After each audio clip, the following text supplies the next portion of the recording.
This is Pam Molina-Worsi with the Center for Teaching and Learning at Georgia-Perimeter College. Welcome to another wonderful Wednesday's Best Practices Teaching Tips. This week's teaching tip is on effective multiple choice assessments. Now let's face it, most of us use traditional test assessments in our classes. Hopefully, we also build in other types of assessments, like group projects, service learning projects, term papers, and other items that ensure that our learning objectives for our courses are being met. Multiple choice assessments do not mean dumbing down your test or your class. They are actually more likely to be objective in nature than say, an essay exam. And multiple choice assessments can actually improve student reading and comprehension skills since students have to discern between correct and incorrect answers. Writing an effective multiple choice question can actually analyze whether or not students can understand and interpret data, use diagrams and maps, and also recognize assumptions. The anatomy of a multiple choice question includes the stem of the question, which poses the scenario and/or the question, the answer, which is of course the correct choice, and then usually 3, sometimes more, distractors. Choosing appropriate distractors is actually one of the keys to writing a really good multiple choice question that determines whether comprehension of concepts has occurred or not. Here are some general guideline suggestions for writing multiple choice assessments.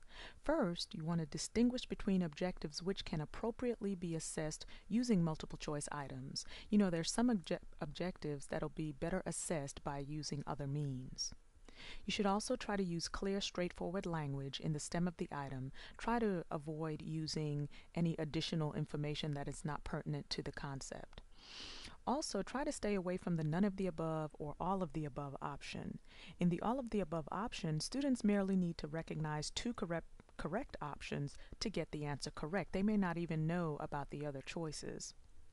And the none of the above option, students really, you'll never really know if they understand the concepts that are being asked about in that particular question. Also, try to give yourself some time to write the test. You usually get your brain juices flowing and you're able to actually come up with some really good application type questions. I put this slide in of Bloom's taxonomy just so that we can see the levels of learning, starting with simple knowledge, recall, memorization, and moving up to evaluation, actually being able to apply and judge the value of certain materials.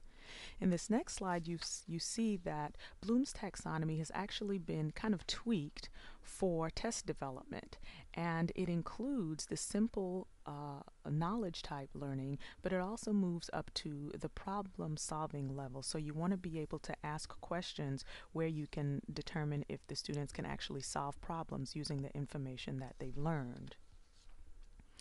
Grading multiple choice tests are usually a bit simpler than grading essay tests or other written forms, and it's due to the magical machine we call the Scantron grading machine. Now, there are some forms, some whole 8.5 by 11 sheet forms that come with the Scantron machine that can actually perform an item analysis. It can give you a breakdown on each item and tell you how many students get that particular item incorrect. And this information can help you to prepare a frequency distribution table of your class grades. Now, that is useful in helping you to revise test items to ensure that your course material is being understood and that your course objectives are being met.